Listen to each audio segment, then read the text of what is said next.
Pemirsa, pertumbuhan ekonomi Bali menunjukkan angka yang cukup tinggi, yaitu 5,43% lebih tinggi dari nasional. Namun angka pertumbuhan ini tak dinikmati masyarakat Bali.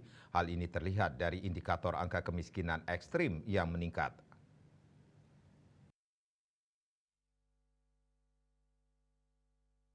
Kepala Badan Perencanaan Pembangunan Daerah Bapeda Bali, Iwayan Wiastana Ika Putra, usai diseminasi BI mengatakan ekonomi Bali sudah perlahan memulihkan diri, tumbuh positif bahkan mendekati kondisi sebelum pandemi dan selalu di atas nasional.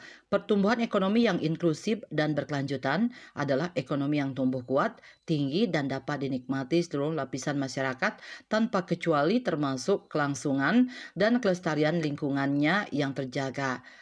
Data makro memang menunjukkan kemajuan. Kemiskinan yang sempat meningkat tajam sudah membaik, relevan dengan pertumbuhan ekonomi yang meningkat. Kemiskinan 4% terendah secara nasional, pengangguran terendah nasional, namun kemiskinan ekstrim 0,24% pada 2024, naik dari 0,19 dibandingkan 2023, walaupun terendah nasional. Jika melihat persebaran di kabupaten kota, sumbangsih tertinggi dari investasi dan ternyata ada di selatan atau Sarbagita. PDRB Bali tertinggi juga disumbangkan di Sarbagita. Sementara daerah lain kontribusinya tidak signifikan. Artinya terjadi disparitas kontribusi antar wilayah dan antar sektor.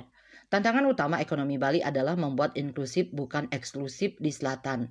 Telah dipahami bersama bahwa tantangan Bali adalah kesenjangan antar wilayah dan antar sektor.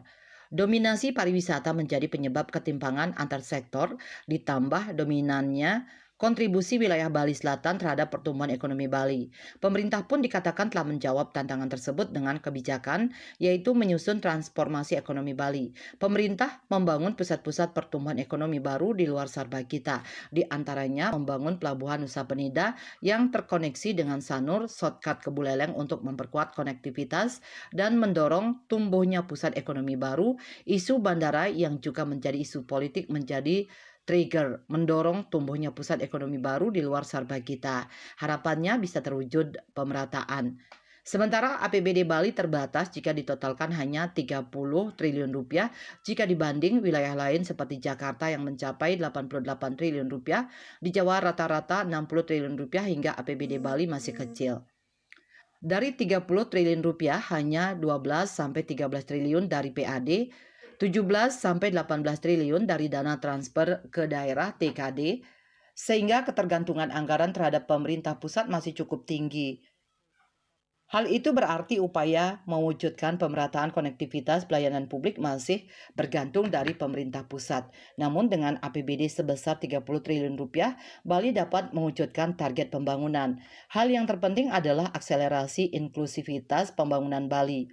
Diakui Pemprov Bali telah menyiapkan rancangan pembangunan mendorong pusat-pusat ekonomi baru tumbuh di luar Sarbagita. Desa wisata sudah dikembangkan di 250 desa yang bertujuan untuk pemerataan destinasi dan tujuan pemerataan destinasi dan tetap menjaga kelestarian budaya Bali agar jangan sampai desa wisata di Karangasem misalnya berkembang seperti Canggu atau Ubud.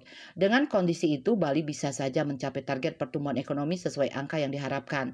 Namun pertumbuhan ekonomi tersebut sangat tidak inklusif. Diharapkan pusat-pusat ekonomi tumbuh di semua wilayah dengan potensi wilayah dan kearifan lokal masing-masing. Cita Maya, Bali Pos melaporkan.